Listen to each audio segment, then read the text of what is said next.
All right, so I have a patient who is about 2 weeks post-op of ACL surgery, and so I noticed today that when we were doing some physical therapy, that he was having some trouble with contracting his quad muscles in order to do some knee extension. And he also had some extension lag. So I think we can use an Estim, the NMES, in order to get some contraction and strengthening of his quads. So some of the indication is because he's having trouble with the contraction, doing some neuromuscular education and getting some more fiber recruitment would be a good idea for him. Also, in order, some of the things that we would not, or some of the reasons we would not do Estim on him is if he was having loss of sensation in his quads, or even maybe that leg in general, lower down possibly. Also, if he had some poor cognition, and possibly even if he had an open wound that you don't want to put that pad on. So yeah, let's get started. Hi Colby. So before we start on this electrical stimulation, I just kind of want to explain to you a little bit about it. Have you ever done Estim before? No. Okay, so basically what we do is we take these pads, and I'm going to put them on the area. So we kind of want to put them on what we call a motor point. It's just basically where we're going to get the most efficient contraction. So it's just going to kind of send some electrical stimulations through your muscle and hopefully help you be able to contract that thigh muscle right there. Have you had any loss in sensation in your leg at all? Mm-mm. No? Okay. Do you have a pacemaker or anything? Mm-mm. Okay, and do you happen to have an open wound in this area of your thigh? Mm-mm. Okay, cool.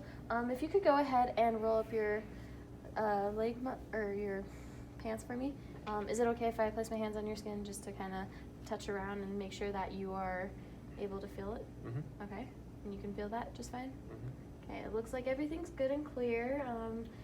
Got some sensation there. So the first one we're going to be placing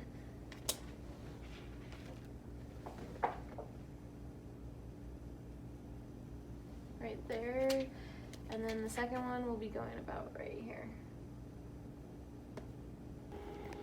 Okay, so we're going to click the biphasic because we're doing biphasic pulse. So we'll do, for the rate, it's going to be about between 50 and 80.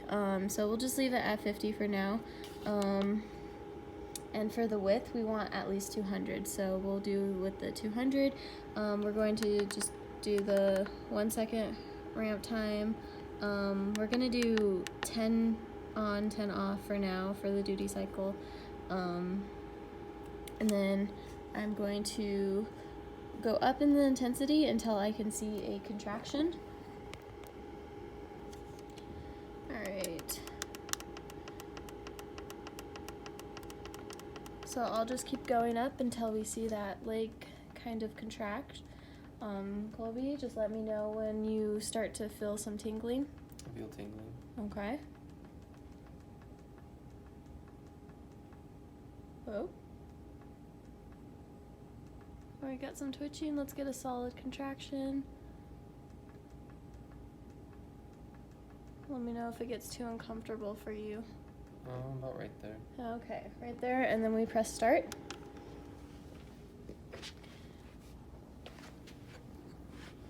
So we are gonna do this, we would normally do this for at least 10 contractions. You could probably do it up to like an hour or so, but just for this purposes, we're only gonna do the 2 contractions. How's that first one? Good. Okay.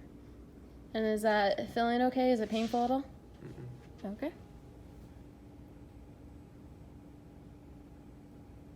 All right, and that's the second contraction, so we'll hit stop. We'll go over here and make sure everything looks good. So it looks like the skin is intact, so nothing seems to be too irritated or anything, so everything is looking good.